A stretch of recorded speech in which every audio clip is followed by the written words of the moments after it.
Thank you, Senator. So just a couple of things. I like to keep things simple. So we start with Chick-fil-A, and they donate a little bit of money to the Fellowship of Christian Athletes. Fellowship of Christian Athletes held that marriage is between a man and a woman. Now, some people have said that that's an anti-LBGT point of view. I disagree with that, but because there's a lot of prominent people who, at one time or another, have held that view, and in fact, I think in civilization, depending on how you want to define civilization, 7,000 years or so, generally speaking, it was accepted in most societies that religion was between a man and a woman. Would you agree with that? Historical? I think that's true over the course of history. That's right, Senator. And not always. There have been some cultures that it was one man and maybe a few, depending, 4 women, 5. In fact, today there's a great swath of the earth that it's the law of the land that a man can marry up to 4 women.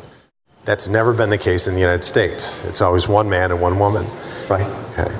So it would be a rather mainstream position to believe that.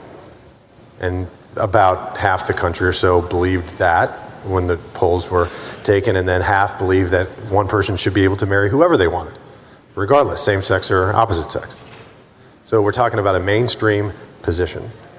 And Chick-fil-A has never been accused, that I have seen, of mistreating any of their employees, and I'm guessing they have tens of thousands of employees, based on their sexual preference of the employee. Is that correct?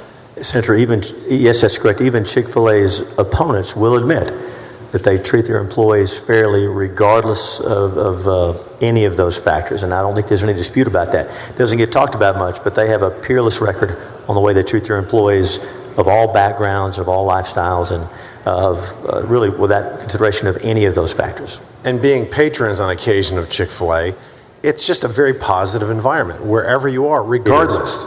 Again, all different ethnicities work there, and it's still the same 10,000 watt smile, and it's still the same delicious piece of chicken. Okay, so the concern that I have, and then by the way, this is settled law as far as the marriage question goes.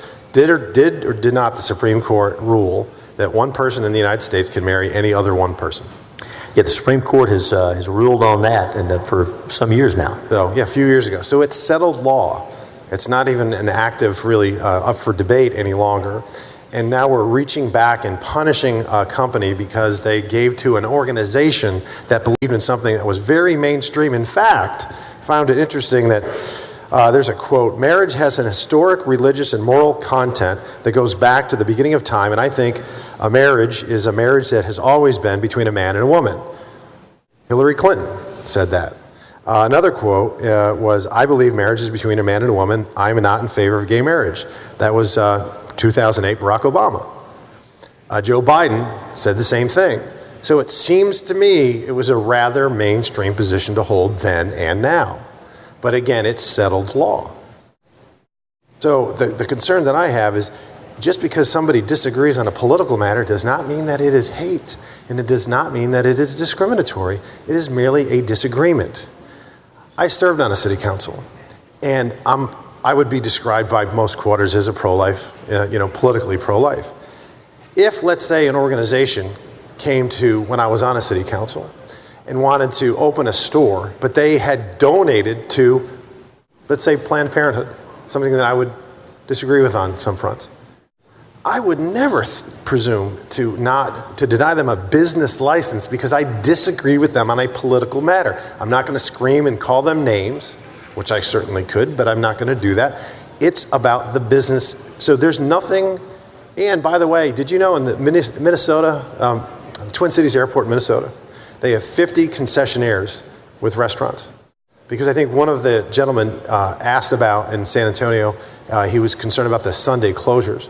Of those 50 restaurants, you know who's the third best selling, highest grossing in the airport? I'm curious. Chick-fil-A. So they outsell 47 others, and they're only open 6 days a week. So the point is that discrimination doesn't equal hate, disagreement does not equal hate. And society has moved on, and this is the end of the story. And Brian and Senator Hughes, I know that you respect all life, and every human being has full value and worthy of dignity and love and respect and kindness and opportunity and prosperity. Life, liberty, and the pursuit of happiness. You're protecting the pursuit of happiness for everyone in this country, and thank you very much. Everyone. Thank you, President. Senator.